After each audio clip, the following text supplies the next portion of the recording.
beautiful dreamer. I'm so glad you're here. This is a space to rest, to dream, and to come home to yourself.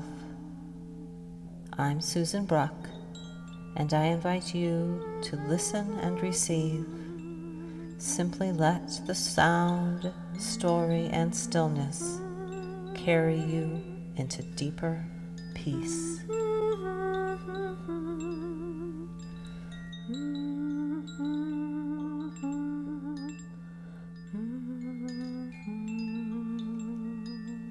Hello and welcome to the Beautiful Dreamer Society podcast. If we haven't met before, I'm Susan, and I am so glad that you are here to join me. Today, we'll start with drawing a card from the beautiful Dreamer. What is this called? This thing that I made? The Dreamer Path Oracle deck. I'm going to show you a couple of projects that I've been working on just because I'm excited about them. And then I have a story that came out of my meditations this week that I will share with you. So yeah, that's it. Let's begin. So I already shuffled. I'm just gonna pick the top card today. Oh, sweet. You will see how appropriate this card is. Dream of water as we go along. But let me first read to you. This is one of my favorites. It just feels really sweet to me. Dream of water. Let me read to you from what I wrote in the guidebook.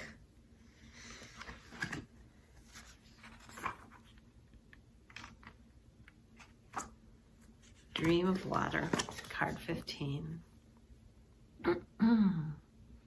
Raindrops ripple on the still water. Circles of calm radiate outward. Gentle rain nourishes roots and hearts.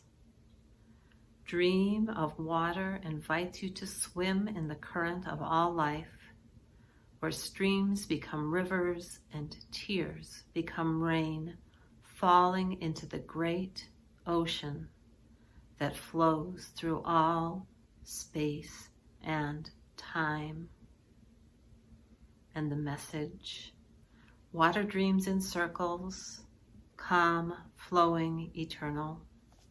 You are part of water's eternal dream.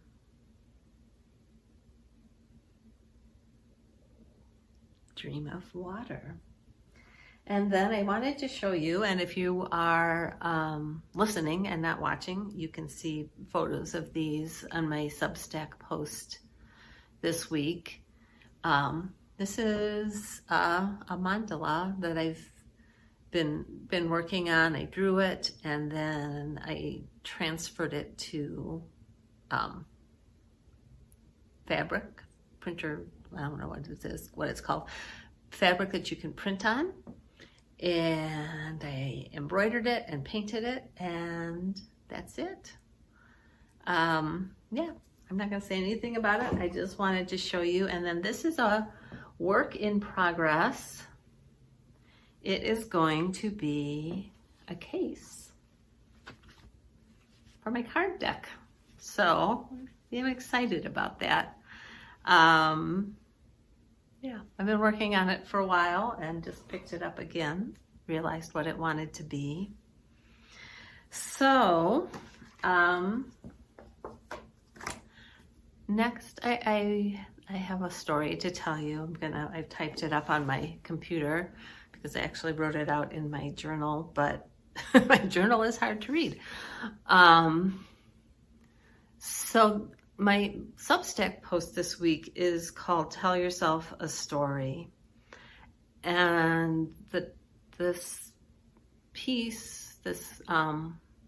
post and the title were inspired by a meditation I had a few days ago, and then the story has continued over several days.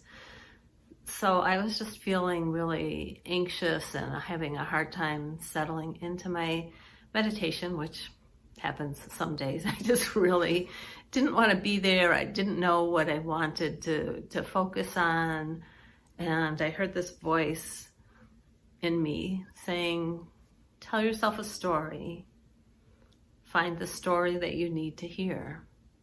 So this is the story that I found. So while I get it pulled up here, go ahead and get comfortable.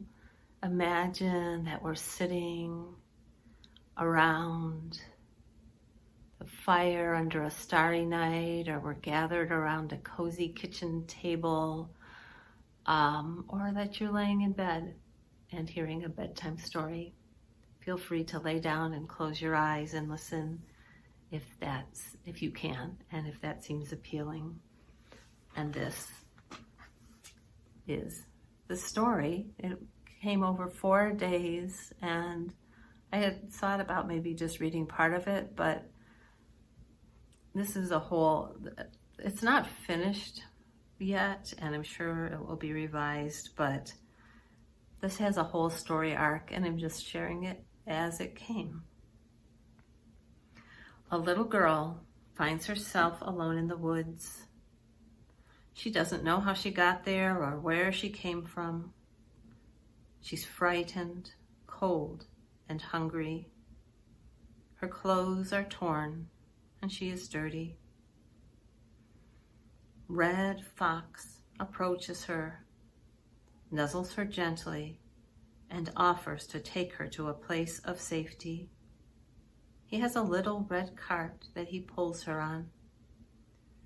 He takes her to a house in the woods, one with smoke curling from the chimney. Inside is an old woman. She and Fox are old friends. Fox and the girl come into the house. The old woman always leaves a window open so Fox can come and go when he wants.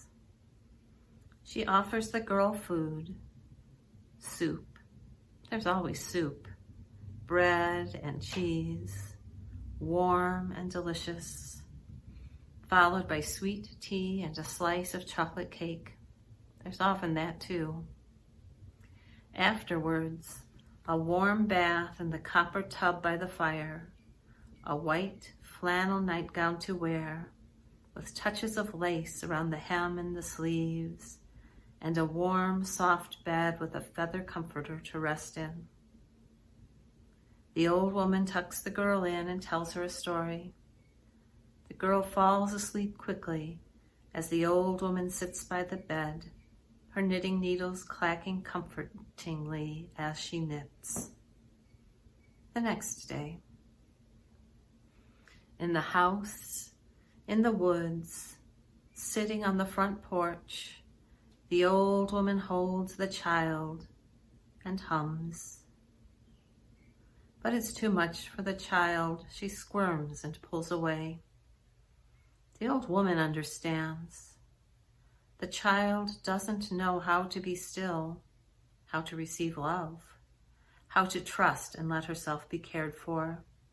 The child feels unworthy. The old woman takes the child to pick strawberries from her garden to make jelly. Then they wash, hull, and chop the fruit. The fruit goes into a big pot along with some sugar and water. As they work side by side, the child asks questions. Why are you being so nice to me? I've been waiting for you for a long time. I'm glad you're here. You've been waiting? Yes. Your bed was waiting and your nightgown, just the right size. I kept the soup warm for you too. How did you know I'd come? My heart told me. My heart spoke to yours long before you arrived. Why me? Why not? Just because. Do you really love me? Yes. As they talk, the house fills with the sweet scent of cooking strawberries and sugar. Before the child can ask more questions, the old woman gives her a slice of bread with butter and the warm jelly. The child bites into it, the jelly dripping down her chin and onto her shirt. The warmth and sweetness fill her from the inside, fill her in a way she can receive. After they eat, the old woman says, "Time for a rest, my weary little traveler."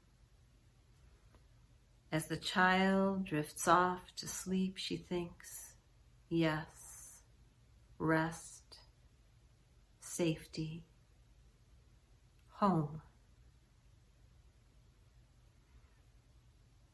The day after that, the child didn't know she wanted to stay with the old woman. Part of her wanted to, but another part wanted to run far and fast and not look back, to forget. She found it hard to believe she could really have a home and a family. The old woman whistled and Fox appeared with the red cart. "Come with me on an adventure," he invited. The girl touched his warm fur and he nuzzled her face with his cold nose and kissed her cheeks with his warm tongue. She threw her arms around his neck, burying her face in his fur that smelled of wildness and freedom. She climbed into the cart and off he trotted. Then he began to fly. The girl cried out in wonder, her song trailing behind them as they flew higher. On and on they journeyed through the bright sky, over the treetops, over the mountain. They landed near a mountain lake, surrounded by fields of wildflowers.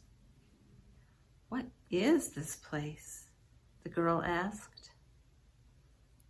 "It's where I come when my heart feels sad," said Fox. She took a few steps toward the lake, so still it looked just like the sky.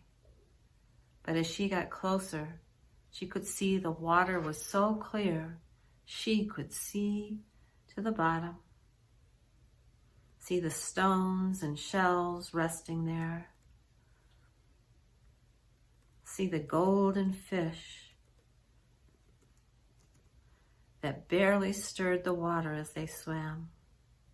You can swim in it if you want. The water's cold. I don't care for swimming myself, but I do like to drink the sweet water, or snack on a fish if it comes close enough. Fox bent his head and drank. The girl cupped some water in her hands. It was so cold it made her hands ache, but it tasted sweet, like crystals. She lay down in the sunshine, gathering heat, and when she felt toasty warm, she plunged into the lake, laughing at the sudden cold joy of the water. The lake laughed too.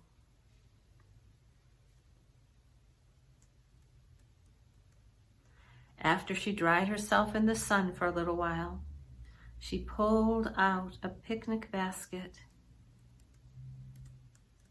filled with sandwiches and fresh blueberries and a slice of chocolate cake, the girl's favorite, as the old woman well knew. "Do you belong to her?" the girl asked. "We're companions, friends," Fox replied. "We have journeyed long together." After eating, the girl felt sleepy. "Shall I take you back?" Fox asked. The girl thought of the old woman's kind smile and her very own warm bed. "Yes," she said. She curled up in the cart under a warm wool blanket. As Fox flew toward home, the sky turned from bright blue to indigo. As the girl's eyes drifted closed, the stars peeked out from their cozy beds. The old woman carried her inside and tucked her into bed. The child didn't stir as the old woman removed her shoes. The old woman kissed the child's forehead and caressed her soft, sun-kissed cheeks. Excuse me. Later that night, after Fox left the cabin, he went hunting beneath the stars. First a mouse, and then for something else. A gift for the little girl and the old woman as well. The stars' song guided him to where he needed to go. His sure feet guided him to the spot. This gift, he knew, could only be found in the darkest part of the night, when the earth rested. When he found the spot, he dug into the earth until he found it. Then he carried it back to the sleeping house, where there was always a window left open for him, so he could come and go freely. He took the first seed, for that's what the gift was, and planted it in the fertile soil of the girl's heart. He planted it in her dreams. Then he wriggled under her comforter and lay next to her. The child put her arms around him without waking, and they dreamed together. This child had only ever been called child or little girl, but Fox had brought her a name seed, a name, something the child longed for but didn't know she could have. The name seed sprouted and took root. It filled her heart and belly, her arms and legs, feet and hands. It filled her knowing as it glowed and grew within. Who she had always been, Lucy, the light. The name grew into her as the light shone out of her. Fox felt it as he slept. And before the sun rose, before he went back out, he left a seed for the old woman. Now the old woman was very old indeed, and she had many names, known only to herself and Fox and the shining moon.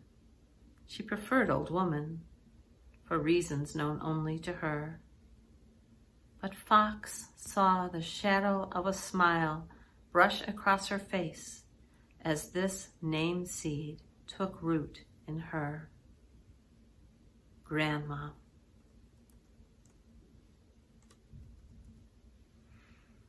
Before the bright light of day shone through the window of the little house, Fox slipped away unseen, off to celebrate his own mysteries. When the old woman saw the girl was awake, she said, "Good morning, Lucy, my light, my love." And Lucy said, "Good morning, Grandma." Although Fox was far away by then, he felt something shift in the earth beneath his feet, like a piece of a puzzle fitting into place, or Mother Earth welcoming home another one of her children. He gave a little yip and smiled his foxy smile as he continued on his way. The end and the beginning.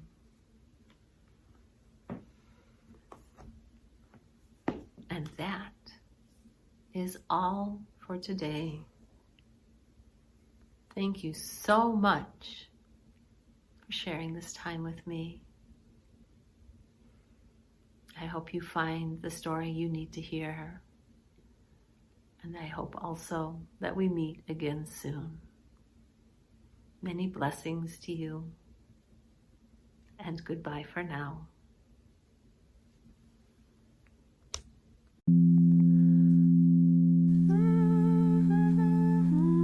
Thank you so much for listening to the Beautiful Dreamer Society podcast. Until next time, this is Susan Bruck, and I wish you healing rest, sweet dreams, and deep peace.